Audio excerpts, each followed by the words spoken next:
Hey, what's going on, guys? This is TabMock99, back at you with another Mortal Kombat video. Now, if you're into Mortal Kombat, make sure you hit that subscribe button and also that notification bell so you can get notified every time a new video drops. Okay, well, today's topic is going to be Scorpion's family.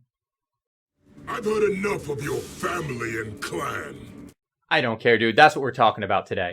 Now, from the moment we're introduced to Scorpion, he's an undead ninja specter out for revenge. But before that, in another life, he was a human being like you or me. So we're going to see what it was like when Scorpion decided to just go home and be a family man. Scorpion's family was always important to his backstory, right from the very beginning. In his Mortal Kombat 1 ending, it said that he left behind a wife and child in his former life. When the tournament is over, Scorpion pays a high price. He can never again know his family and must exist forever with his secret curse. Now, if you read this ending carefully, you might notice that the wording is a bit vague. They never actually say it outright that Scorpion's family is dead, that Scorpion's quest for revenge means revenge for his family's deaths. In fact, it kind of more implies that they're still alive, that Scorpion left them behind, and that they're moving on without him. Well, regardless, there wasn't really a whole lot to work with. There was a lot that was open to interpretation, and the next thing that came out, the next bit of Mortal Kombat media that came out that addressed this issue, was the Mortal Kombat novelization by Jeff Rovin. Now, obviously, this book is non-canon. It came out before the movies did, so the author took a lot of creative liberties when he filled in the gaps or when he just made up new details or in some cases even contradicted the backstory of the games. Now, because Scorpion hadn't been given an actual name yet in the games, the author decided to make one up. Scorpion here is named Yong Park, and his teenage son, who's said to be into art, is named Tsui Park. The next bit of media to really show us anything about Scorpion's family was the Malibu comics. In the Baraka one-shot issue, there's a flashback showing a picture of Scorpion's wife and child. Now again, those characters hadn't yet been named in the games, and the comics didn't want to take any creative liberties, at least not when it comes to this. So they show his wife and child, but they don't actually go so far as to name them. The first time their backstory is really explored deeply in-game is in Mortal Kombat Mythology Sub-Zero. Now, I say in-game, but it's not actually the game itself, but the instruction manual that really dives deep into his backstory here. We finally see what Scorpion's name really is, Hanzo Hasashi. We also get the name for his ninja clan, the Shira Ryu. So there's still no word here on the name of his wife or the name of his kid, or even on whether his kid's a son or a daughter. It's interesting because even though the novel and the comic both showed that he had a son, in the games that hadn't been confirmed yet, so they'd always just referred to Scorpion's child, not Scorpion's son or Scorpion's daughter. So after Mortal Kombat Mythology Sub-Zero, there'd been a lot of other Mortal Kombat games, but none of them really came back to the topic of Scorpion's family, not until Mortal Kombat 9. Now here, we get a flashback sequence created using Quan Chi's sorcery, showing the death of Scorpion's wife and child. Again, not named, but this is actually the first time we see them in the games. We'd never seen their faces before now. Now somehow they've never actually named those characters up to this point, which is a little awkward. I mean, what are you supposed to call your wife? Wife. No, I don't think that's right, dude. Anyway, the first time this topic would get addressed is really in Mortal Kombat Legacy. Now in this series, they gave the name Jubei to the son and Kana to the mother. That would be it for a few years until Mortal Kombat X. Now with Mortal Kombat X, something interesting happened.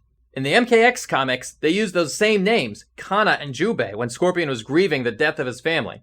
But in the game, they decided not to use the names from Mortal Kombat Legacy, instead coming up with their own, Harumi and Sotoshi. Harumi. Sotoshi.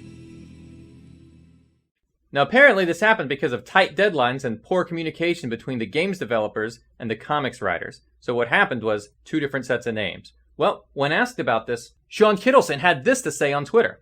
Scorpion was using pet names in the comics. In the games, he uses their given names. Now I'm not sure that explanation makes a whole lot of sense, but hey, at least they tried. At least they gave us something. And you know, depicting the death of Scorpion's family on screen has really become something that they've been doing a lot more of lately. For example, in Mortal Kombat Legends, Scorpion's Revenge. Well, as the title implies, that was obviously going to be an important point. So here they show Scorpion actually being a good father.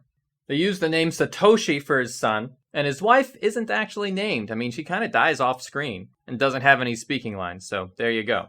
And last but not least, we've got the Mortal Kombat 2021 film. Now, this one did things a little different. Here, just like in the last one, we do see Scorpion being a good father.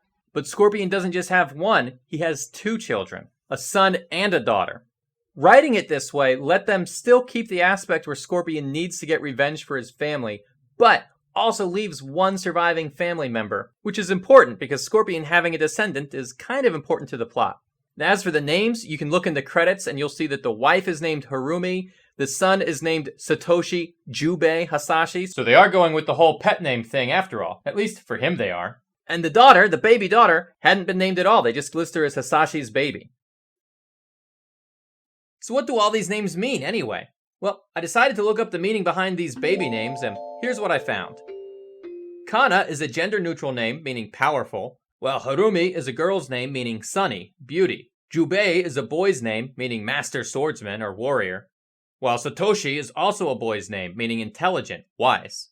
There you have it, guys. That's pretty much all there is to say on the topic of Scorpion's family, as we saw it start out in the games and spread from there into other forms of media, such as comics, novelizations, live-action movies, and animated movies. I do want to give a huge shout-out to Nacho DV for making this amazing Shirei Ryu Fire Gardens background for Mugen. I also want to give another huge shout-out, and muchos gracias, to my friend the Collector MX, who sent me this amazing t-shirt from down in Mexico. Thank you very much, dude. So, let me know what you guys think down in the comments below. Let me know if you have a version of Scorpion's family that you like the best, or which names you preferred over the others, or if you have a preference at all. Any ideas for a future topic? Go ahead and leave me a comment about that as well. Leave a like on this video, subscribe to this channel, and hit that notification bell so that you can get notified every time a new video drops. Until next time, this is TabMock99, and remember, be there for one another. You're a family now.